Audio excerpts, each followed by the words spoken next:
तो जैसा कि आप सभी जानते हैं, जो भी स्थानीय निकाय के शिक्षक परीक्षा पास करने के बाद विशिष्ट शिक्षक बने हैं या बीपीएससी शिक्षक बने हैं, सबका एक जो मुख्य मांग था दोस्तों कि सेवा निरंतरता का, कि स्थानीय निकाय के रूप में जो पहले उन्होंने कार्य किया है उसका गणना किया जाए और सेवा निरंतरता का लाभ दिया जाए।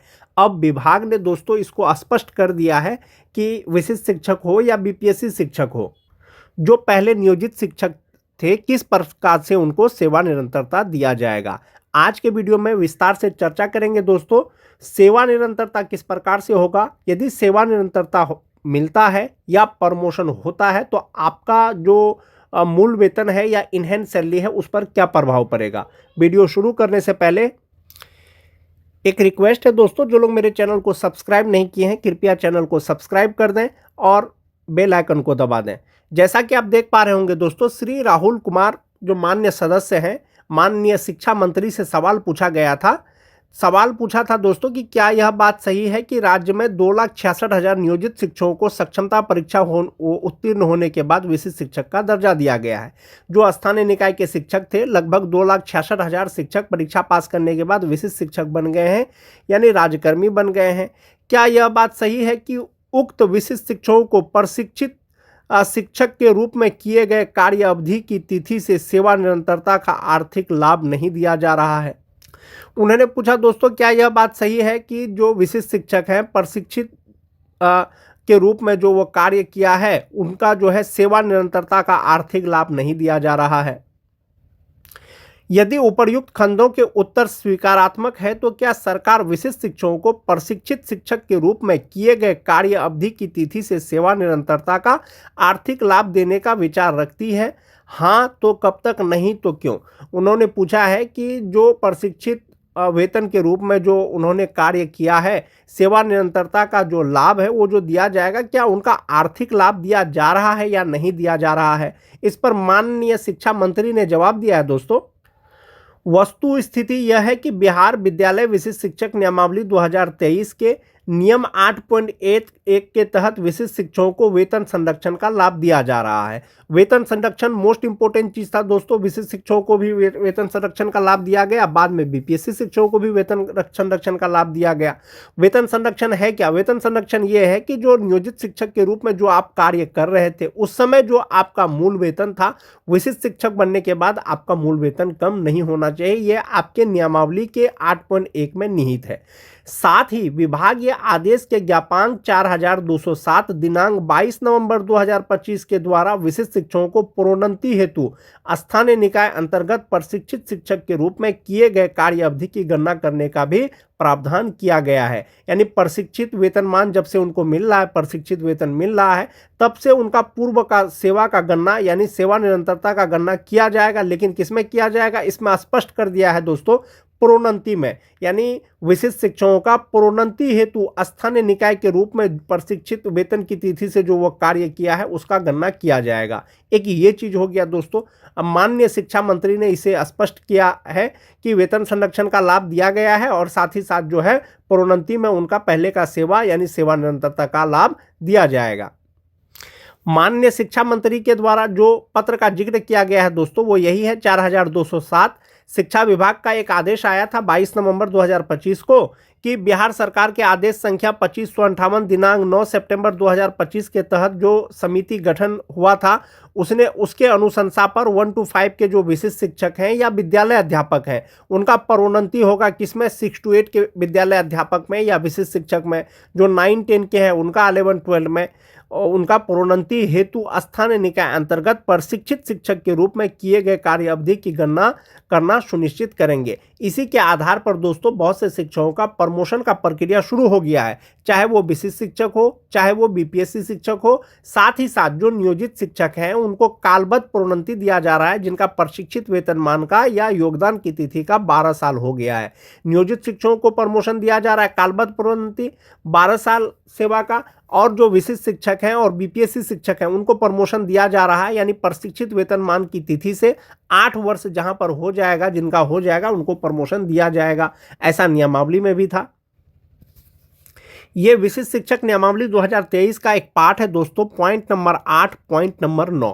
पॉइंट नंबर 8 और 9 दोनों ही मोस्ट इंपोर्टेंट है विशिष्ट शिक्षकों के लिए। जैसा कि आप सभी जानते हैं, पॉइंट नंबर 8.1 में दिया गया है कि विशिष्ट शिक्षक स्थानीय निकाय शिक्षक नियमावली 2020 के तहत उन्हें प्रदान किए गए वेतन संरक्षण पे प्रोटेक्शन प्राप्त करेंगे और सभी विशिष्ट शिक्षकों को वेतन संरक्षण के साथ में वेतन का भुगतान भी हो गया है दोस्तों। और मोस्टली शिक्षकों का जो एरियर था वो भी मिल गया है। पहले 25,000 स्टार्टिंग बेसिक पे के आधार पर सबको वेतन मिल रहा था 1 to 5 का, और 28,000 6 to 8 का, 31,000 9 10 का और 32,000 11 12 का। और वेतन संरक्षण के साथ जो है वो वेतन निर्धारण हुआ HRMS पोर्टल पर, उसके आधार पर बढ़ा हुआ उनका जो भी अंतर वेतन था, एरियर था, वो दे दिया गया। पॉइंट नंबर 8.2 में है कि इसके अलावा इस नियमावली के प्रभावी होने पर उनका वेतन फिटमेंट मैट्रिक्स टेबल के अनुसार दे होगा। विशिष्ट शिक्षक और BPSC शिक्षक दोनों प्रकार के जो राजकर्मी शिक्षक हैं उनके लिए एक फिटमेंट मैट्रिक्स टेबल बनाया गया है जिसके अनुसार उनको वेतन का भुगतान किया जा रहा है। जो वहाँ पर बेसिक पे आपका फिट आ रहा है या बेसिक पे है, उसके साथ साथ जो सरकार का DA होता है, HRA होता है, मेडिकल होता है, वो आपको दिया जाएगा, ऐसा नियमावली में था। साथ ही साथ दोस्तों जो प्रमोशन का बात था, मोस्ट इंपॉर्टेंट चीज है प्रमोशन का था कि 1 to 5 के जो विशिष्ट शिक्षक हैं वो 6 to 8 के विशिष्ट शिक्षक बनेंगे, 6 to 8 के जो विशिष्ट शिक्षक हैं 6 to 8 के वरीय विशिष्ट शिक्षक बनेंगे, 9 10 के जो विशिष्ट शिक्षक हैं 11 12 के विशिष्ट शिक्षक बनेंगे, 11 12 के जो विशिष्ट शिक्षक हैं 11 12 के वरीय विशिष्ट शिक्षक बनेंगे, ऐसा नियमावली में दिया गया था। और 1 to 5 का जो 6 to 8 में प्रमोशन होता दोस्तों वो उपलब्ध रिक्तियों के अनुसार होता। 6 to 8 का शिक्षक जो वरीय विशिष्ट शिक्षक बन जाता वो अपने ही स्थान पे बन जाता। 9 10 के जो विशिष्ट शिक्षक 11 12 में अगर उनका प्रमोशन होता तो वो रिक्ति रहता तब। और जो 11 12 का शिक्षक है अगर वो वरीय विशिष्ट शिक्षक बनेंगे 11 12 के, तो वो अपने ही पद पर हो जाएंगे। एक ये चीज हो गया दोस्तों। इसके अतिरिक्त जो प्रमोशन में मोस्ट इंपोर्टेंट चीज था क्या, वो 8 वर्ष की सेवा। जैसे आपने 1 जनवरी 2025 को ज्वाइन किया है तो प्रमोशन होने के योग जो आप होते वो आप 1 जनवरी 2033 को प्रमोशन के योग होते। क्योंकि अब जो है सरकार आपके पहले की सेवा की गणना कर रही है, यानी आपको सेवा निरंतरता दिया गया है, लेकिन सेवा निरंतरता जो दिया गया है किसमें दिया गया है, आपको प्रमोशन में दिया गया है। यानी कि अब आपका जो योगदान का तिथि 8 वर्ष जो गिना जाएगा वो 1/1/2025 से गिना नहीं जाएगा, प्रशिक्षित वेतनमान की तिथि से। जैसे बहुत लोगों को 2014 से प्रशिक्षित मान का वेतन मिल रहा है तो उस समय से 8 वर्ष गिना जाएगा। जब उसका 8 वर्ष पूरा जाएगा तो उनको प्रमोशन हो जाएगा। बहुत सारे आप सपोज कीजिए TT पास शिक्षक होंगे जो 2013-16 में ज्वाइन किए होंगे, अगर उनमें से किसी का अगर प्रशिक्षित वेतनमान का अगर 8 साल हो गया है अभी तो उनका प्रमोशन हो जाएगा। तो इस प्रकार से दोस्तों सेवा निरंतरता आपको दिया गया है। जो नियमावली में प्रमोशन का बात था कि 8 साल बाद प्रमोशन होगा, अब यह 8 साल जो गिना जाएगा आपका वो प्रशिक्षित वेतनमान की तिथि से गिना जाएगा। एक ये चीज हो गया। सेवा निरंतरता आपको प्रमोशन में मिलेगा। 1 to 5 का शिक्षक का जो प्रमोशन 6 to 8 में होगा दोस्तों, अगर योग्यता की बात करें 6 to 8 का शिक्षक बनने के लिए जो योग्यता होना चाहिए वो आपके पास रहेगा तो आपको प्रमोशन होगा। 9 10 के शिक्षक हैं 11 12 में अगर उनका प्रमोशन होगा तो 11 12 के लिए जो योग्यता चाहिए अगर वो है तो आपका प्रमोशन होगा। जैसे 1 to 5 का मूलतः inter pass plus training plus जो भी BTET CTET है वो होता है, लेकिन 6 to 8 का शिक्षक बनने के लिए आपको ग्रेजुएट होना चाहिए, साथ ही साथ ट्रेंड होना चाहिए, साथ ही साथ BTET स्टेट पास होना चाहिए। तो अगर आप ग्रेजुएट नहीं हैं, आपका प्रशिक्षित वेतनमान का 8 साल पूरा गया है, अभी आप प्रमोशन लेना चाहते हैं लेकिन आप ग्रेजुएट नहीं हैं तो आपका प्रमोशन नहीं होगा। एसेंशियल क्वालिफिकेशन आपके पास होना ही चाहिए। नियमावली का 9.2 में दिया गया है कि अधिकार के रूप में किसी भी प्रोन्नति का दावा नहीं किया जा सकता है। सभी प्रोन्नति उपलब्ध रिक्तियों के अधीन होगी, विभागीय नीति को ध्यान में रखते हुए की जाएगी। इसके अलावा सभी प्रोन्नति विभाग की प्रचलित नीति के अनुसार की जाएगी और अपेक्षित योग्यता जो एसेंशियल क्वालिफिकेशन होना चाहिए वो आपके पास रहेगा तो आपका अगला वेतनमान में आपका प्रमोशन किया जाएगा। यानी अगर कोई 1 to 5 के शिक्षक हैं तो उनका 6 to 8 में उनका प्रमोशन हो जाएगा, यानी बेसिक ग्रेड के शिक्षक से वो ग्रेजुएट टीचर हो जाएंगे। 9 10 के जो शिक्षक हैं वो 11 12 के शिक्षक बन जाएंगे, उनका ग्रेड चेंज हो जाएगा।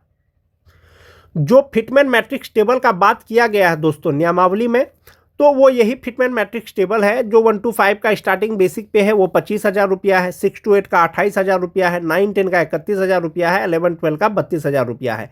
जो बेसिक पे आपको स्थानीय शिक्षक के रूप में मिल रहा था, नियोजित शिक्षक के रूप में मिल रहा था, पे प्रोटेक्शन के अनुसार आपका बेसिक पे जहां फिट आ रहा था वहां पर आपका वेतन निर्धारण किया गया है। उसी के आधार पर अभी आपको वेतन भी मिल रहा है और बहुत दिन तक आपको अक्टूबर नवंबर तक 25,000 बेसिक पे के आधार पर 1 to 5 का, 28,000 बेसिक पे के आधार पर, 6 to 8 का, 31,000 बेसिक पे के आधार पर, 9 10 का और 32,000 बेसिक पे के आधार पर 11 12 का जो वेतन मिला था उसका जो अंतर वेतन था दोस्तों, एरियर का भुगतान कर दिया गया है। तो जो 2003-5 के शिक्षक विशिष्ट शिक्षक बन गए हैं या बीपीएससी शिक्षक बन गए हैं, उनका जो वेतन निर्धारण हुआ 2025 में वो 31,670 रुपया पर हुआ। और अभी जनवरी 2026 से जो उनका बेसिक पे है इंडेक्स 10 के अनुसार 32,620 रुपया है। जो स्नातक ग्रेड के शिक्षक हैं दोस्तों, उनका 28,840 रुपया पर वेतन निर्धारण हुआ था, अभी 29,700 रुपया है। उसी तरह से 9 10 का, उसी तरह से 11 12 का। अब जब आपका सेवा का गणना हो रहा है तो किस में हो रहा है? प्रमोशन में हो रहा है। आपका ग्रेड चेंज हो जाएगा, आपका इंडेक्स सेम रहेगा। जैसे मान जाइए कि जो 2003-5 के कोई शिक्षक हैं, इंडेक्स 10 के अनुसार जनवरी 2026 में उनका बेसिक पे 32,620 रुपया है। अब उनका प्रमोशन होगा, सेवा का गणना किया जाएगा तो उनका बेसिक पे 36,530 रुपया हो जाएगा। और जो शिक्षक होंगे जिनका बेसिक पे 31,670 रुपया है, उनका 35,440 रुपया 470 रुपया हो जाएगा उनका बेसिक पे। यानी 1 to 5 का जो ग्रेड था वो अब 6 to 8 का ग्रेड हो जाएगा। जो टीटी पास शिक्षक हैं दोस्तों, 27,320 इंडेक्स 4 के अनुसार उनका वेतन निर्धारण किया गया था। अब चूंकि जनवरी में उनको एक इंक्रीमेंट मिला है तो 28,140 रुपया उनका बेसिक पे है। यदि उनका प्रशिक्षित वेतन मान का अगर 8 वर्ष हो जाता है तो उनका बेसिक पे 31,510 रुपया हो जाएगा और वो स्नातक ग्रेड के शिक्षक हो जाएंगे। और स्नातक ग्रेड के कोई भी शिक्षक 1 to 5 के किसी भी शिक्षक से सीनियर होंगे। उसी तरह से 9 10 का भी प्रमोशन होगा, उसी तरह से 11 12 का भी प्रमोशन होगा। अब आपका सेवा गिना जा रहा है, प्रशिक्षित वेतन मान की तिथि से जो आपने कार्य किया है वो आपका गिना जा रहा है। तो इस आधार पर अब आपका ग्रेड चेंज हो जाएगा और आपका वेतन भी बढ़ जाएगा। इसमें सभी प्रकार के शिक्षकों को दोस्तों ये सेवा निरंतरता का लाभ सभी प्रकार के शिक्षकों को मिलेगा प्रमोशन में। यानी जैसे जैसे 8 वर्ष सेवा उनका पूरेगा नियमावली के अनुसार, चाहे वो विशिष्ट शिक्षक हो चाहे वो बीपीएससी शिक्षक हो, और उनको जो है प्रमोशन मिलेगा, सेवा निरंतरता मिलेगा, उनका पहले का सेवा का गिनना किया जाएगा। बीपीएससी शिक्षक नियमावली हो या विशिष्ट शिक्षक नियमावली हो, दोनों सेम ही है दोस्तों। पहले बीपीएससी शिक्षक नियमावली आया था, बीपीएससी शिक्षक के अनुरूप ही बनाने के लिए सरकार के द्वारा विशिष्ट शिक्षक नियमावली लाया गया था। दोनों सेम ही है। दोनों का वेतन का जो फिटमेन मैट्रिक्स टेबल है वो भी सेम है। जिस तरह से विशिष्ट शिक्षकों को पे प्रोटेक्शन का लाभ प्राप्त हुआ था पहले, अब बीपीएससी शिक्षकों के लिए भी ये घोषणा हो गया है। जिस तरह से सेवा निरंतरता विशिष्ट शिक्षक को मिलेगा उसी तरह से बीपीएससी शिक्षक को भी मिलेगा, जो पहले स्थानीय निकाय के शिक्षक के रूप में कार्य कर रहे थे। ये तो आपका बेसिक पे हो गया दोस्तों। अब आपके इनहैंस सैलरी पर क्या प्रभाव पड़ेगा? अगर 2003-5 के शिक्षक की बात करें, जो नियोजित शिक्षक हो, विशिष्ट शिक्षक हो या बीपीएससी शिक्षक हो, अगर नियोजित शिक्षकों की बात करें 2003-5 का, अभी जो 2026 में उनका बेसिक पे है 32,290 रुपया है। सेम शिक्षक जो विशिष्ट शिक्षक बन गए हैं उनका 32,620 रुपया बेसिक पे है। तो जो नियोजित शिक्षक हैं उनका कालबद्ध प्रोन्नति होता है, 12 साल जिनका सेवा का हो गया है तो उनका बेसिक पे 34,130 रुपया होगा। जो विशिष्ट शिक्षक बन गए हैं 32,620 रुपया उनका बेसिक पे है तो उनका 36,530 रुपया होगा। तो 32,620 58% डीए एचआरए मेडिकल लगा करके जो उनका ग्रॉस सैलरी होता है वो 61,357 रुपया होता है। 12,370 रुपया उनका एनपीएस अकाउंट में जमा होता है और 48,987 रुपया उसका इनहैंस सैलरी मिल रहा है विशिष्ट शिक्षकों को 2003-5 का। अब इनका चूंकि सेवा निरंतरता इनको मिला है प्रमोशन में, अब प्रमोशन होगा तो इंडेक्स 10 के अनुसार इनका जो बेसिक पे है वो 36,530 रुपया होगा। इस पर 58% डीए, 5% एचआरए, 1,000 मेडिकल लगा करके जो ग्रॉस सैलरी होगा वो उनका 68,594 रुपया होगा। इसमें से 13,852 रुपया उनका एनपीएस अकाउंट में जमा होगा और इनहैंस सैलरी हो जाएगा 54,742 रुपया होगा। 2003-5 के विशिष्ट शिक्षकों का जिनका सेवा का गणना किया जा रहा है प्रमोशन में। एक ये चीज हो गया। दूसरा चीज हुआ दोस्तों, जो नियोजित शिक्षक हैं इनको 32,000 बेसिक पे के आधार पर अभी उनका जो इनहैंड सैलरी है वो 51,833 रुपया है। इनका जो कालबद्ध प्रोन्नति होगा, जिसका बहुत से जिला के द्वारा आदेश आ गया है दोस्तों, 34,130 रुपया उनका बेसिक पे हो जाएगा और इनका इनहैंड सैलरी 54,832 रुपया हो जाएगा। जनरल तौर पर सेवा निरंतरता नहीं मिला है, सेवा निरंतरता आपको प्रमोशन में मिलेगा, यानी कि प्रोन्नति में आपके सेवा की गणना किया जा रहा है। यदि जनरल तौर पर अगर सेवा निरंतरता मिल जाता है 2003-5 के जो नियोजित शिक्षक विशिष्ट शिक्षक बने हैं, तो समस्थानिक इंडेक्स हो जाएगा। समस्थानिक इंडेक्स के अनुसार जो बेसिक पे होगा वो 37,810 रुपया हो जाएगा। 58% डीए, 5% एचआरए, मेडिकल लगा करके तब जो ग्रॉस सैलरी होगा वो 70,965 रुपया होगा। 14,338 रुपया उनका एनपीएस अकाउंट में जमा होने के बाद 56,627 रुपया उनका इनहैंड सैलरी होगा, जनरल तौर पर सेवा निरंतर मिलने के बाद। लेकिन अभी जो फिलहाल आपको सेवा निरंतरता मिला है वो आपको मिला है प्रमोशन में मिला है। तो प्रमोशन में मिला है जो 2003-5 के शिक्षक हैं उनका 54,742 रुपया हो जाएगा, जो 2003-5 के हैं। 2006-7 के शिक्षक की अगर बात करें, जो विशिष्ट शिक्षक हैं 31,670 रुपया अभी जनवरी 2026 से उनका मूल वेतन है। 58% डीए, 5% एचआरए, मेडिकल लगा करके ग्रॉस सैलरी 59,598 रुपया होता है और इनहैंड सैलरी उनका फिलहाल 47,589 रुपया है। विभागीय आदेश के अनुसार उनका प्रमोशन होगा, उनका सेवा का गणना किया जाएगा, तो इंडेक्स 9 के अनुसार ही उनका बेसिक पे अब 35,470 रुपया हो जाएगा। अभी तो फिलहाल मान जाइए कि आपका 58% डीए है। 58 डीए जैसे जैसे बढ़ेगा तो आपका वो वेतन बढ़ेगा। तो फिलहाल जो 58% डीए है वो 20,573 रुपया है हो जाएगा और 5% एचआरए 1,774 रुपया, 1,000 मेडिकल, ग्रॉस सैलरी 66,633 रुपया हो जाएगा। 13,450 रुपया इनका एनपीएस अकाउंट में जमा होने के बाद 53,180 रुपया हो जाएगा इनहैंड सैलरी। लेकिन फिलहाल उनको मिल रहा है 47,589 रुपया। फिलहाल चूंकि उनका प्रमोशन नहीं हुआ है, सेवा निरंतरता नहीं मिला है, तो 12,009 रुपया उनका एनपीएस अकाउंट में जमा हो रहा है। जब प्रमोशन हो जाएगा, सेवा को गिना जाएगा, तो 13,450 रुपया उनका एनपीएस अकाउंट में जमा होगा। 2006-7 के शिक्षक जो नियोजित शिक्षक हैं अभी भी, उनका 31,000 बेसिक पे के आधार पर 50,284 रुपया उनको इनहैंड सैलरी मिल रहा है और प्रमोशन होगा तो 33,120 रुपया हो जाएगा और तब इनहैंड सैलरी 53,186 रुपया हो जाएगा। मैंने आपको पहले ही भी बताया दोस्तों कि जनरल रूप में सेवा निरंतरता नहीं मिला है। यदि जनरल रूप में सेवा निरंतरता मिलेगा तो ये 31,670 रुपया जो है वो 36,710 रुपया हो जाएगा और इसके आधार पर जो इनका ग्रॉस सैलरी होगा वो 68,928 रुपया होगा और इनहैंड सैलरी 55,008 रुपया होगा। एक ये चीज हो गया दोस्तों, जनरल रूप में जो सेवा निरंतरता है आपको समस्थानिक वेतन मिलेगा, लेकिन आपका ग्रेड चेंज नहीं होगा। आप 1 to 5 है, सेवा निरंतरता मिलेगा तो आप 1 to 5 में ही रहिएगा। जनरल रूप में अगर मिलेगा तो अब आपका जो सेवा निरंतरता दिया गया है वो आपको प्रोन्नति में दिया गया है, तो आप 1 to 5 से सीधे 6 to 8 के शिक्षक बन जाएंगे, यानी स्नातक ग्रेड के शिक्षक बन जाएंगे। लेवल आपका स्नातक ग्रेड का हो जाएगा। 2009-10 के शिक्षक की अगर बात करें, 30,750 रुपया भी उनका बेसिक पे है। 58% डीए, 5% एचआरए, मेडिकल लगा करके जो ग्रॉस सैलरी उनका होता है 57,894 रुपया होता है। इनहैंड सैलरी उनको 46,234 रुपया भी मिल रहा है। 11,660 रुपया उनका एनपीएस अकाउंट में जमा हो रहा है और ये जो मिल रहा है ये इंडेक्स 8 के अनुसार मिल रहा है। अब उनका सेवा का गणना किया जा रहा है, सेवा निरंतरता मिलेगा, प्रोन्नति हो जाएगा तो वो बेसिक पे 34,440 रुपया हो जाएगा।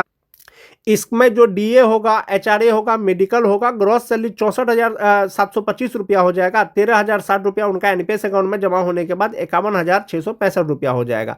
यानी फिलहाल 46,234 रुपया मिल रहा है, प्रोन्नति हो जाएगा तो 51,665 रुपया हो जाएगा। जो 9-10 के नियोजित शिक्षक हैं 30,720 रुपया उनका बेसिक पे है अभी। इसके आधार पर जो इनहैंड सैलरी उनको मिल रहा है 48,785 रुपया मिल रहा है।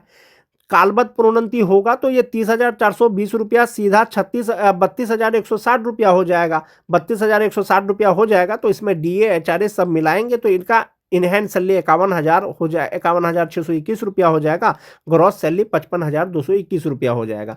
तो इस प्रकार से आप एक बार इसको कंपैरिजन कर सकते हैं दोस्तों कि जो 2009-10 के शिक्षक हैं जो नियोजित है 30,420 रुपया बेसिक पे है, जो विशिष्ट बन गए हैं 30,750 रुपया है।